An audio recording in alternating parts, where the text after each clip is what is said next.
Peter Bushell. I'm an associate professor at Illinois State University. I've been teaching there for almost 28 years, teaching graphic design. And within the last 11 years, I've shifted my research to artist books and letterpress prints. Well, the new studio, it's totally exciting. I learned letterpress printing as an undergrad and continued doing some work through graduate school. And then as I came here on staff and started teaching and stuff, I was doing other stuff. And so letterpress printing was just totally dormant for umpteen years. In about 2013, I was lucky enough to take a class at a residency, and that sparked it again. And that was in the context of having done artist books for X amount of years. So I was sort of into the culture, and now I can see that letterpress printing is a huge part of my practice. And so the studio is fresh. It's in my garage, and I have 3 presses set up, and I've been productive so far. It's awesome. It's interesting. Of course, the work happens first. I have a sense of it going into the space, and but then trying to figure out the name for the show or the name for the pieces, of course, happens after more of the work is done.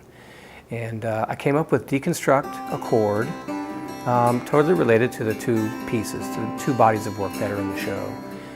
Deconstruct is a larger wall piece of 32 prints, and it references book and book structure a little bit, but also the components that are there. And so type, typography, layout, text overall, and other book components, for example, a title page. The other series on the other wall in the space is a series of 5 prints, and they are Accord 1, 2, 3, 4, 5.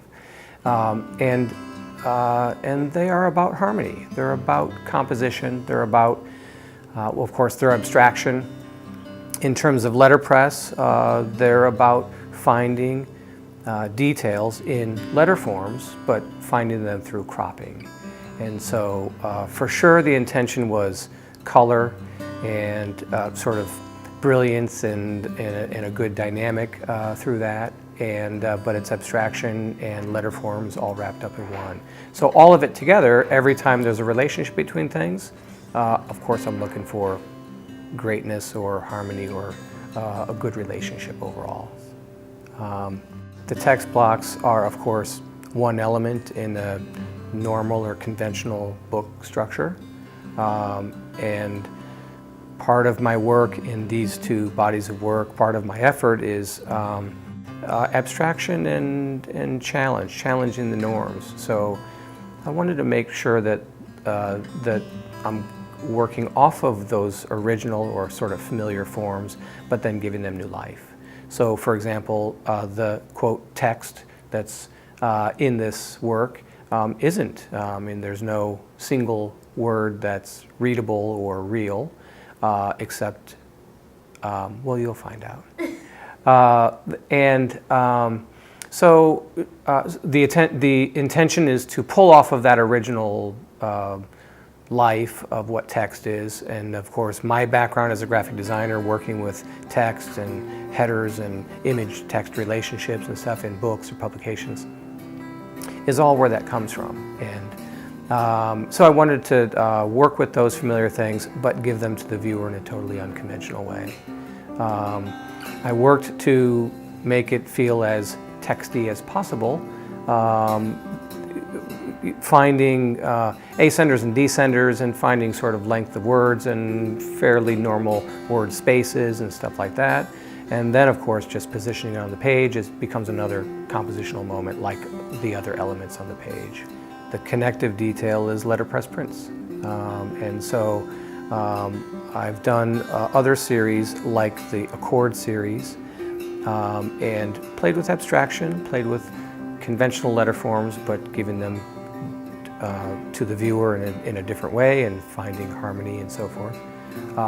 And so the Deconstruct piece that has more of a book reference, the intention was to initially start off with a larger piece overall.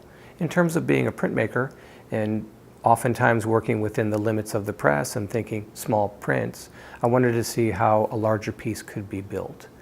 And a structure that I thought of almost immediately was pairings or diptychs. Of course, in graphic design, we say the spread in a book, 2 pages next to each other. And of course, then once I had that reference to book and thinking spreads, then it really became a more clear structure like that, where, for example, in a diagram of pagination of a book, you'd have a single first page, and then you'd start with the spreads and see pairings until they run out, and then the last page is a single page as well, and that becomes the structure on the wall. I think if we try to connect it to graphic design and maybe add the word commercial to that, sure. There is that growth in sort of welcoming again of letterpress, but it's much more of an artistic view. I mean, gig posters and greeting cards and wedding invitations, those kinds of things, those are all commercial endeavors for sure. And there are plenty of artists that are out there that are using letterpress as that medium to produce it. But I think also just on the art end, it's prevalent in terms of a medium as printmaking. So it's sort of lost its commercial connection way more over the years and has sort of just become more of an art practice. And I think there's only a little bit of a connection back into graphic design. I think with everyone being fairly savvy, I might say desktop publishing. We know that the computer allows almost everyone to be able to handle type on a daily basis. A lot of times we get font and type mixed up, or we sort of use it in an odd way. I think almost everyone who hears anyone using it still gets it and understands it. But the more formal term for font really does have a reference to letterpress, to metal type from umpteen years ago.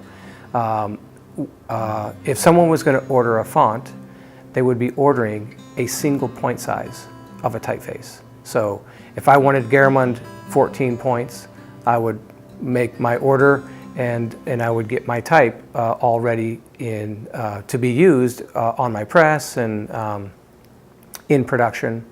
And a font would come with A through Z capital letters, A through Z lowercase letters, a whole set of punctuation and numbers and so forth, times however many numbers you need, for it to be defined as a font so that it's functional in a print shop and for job work like business cards and whatever else.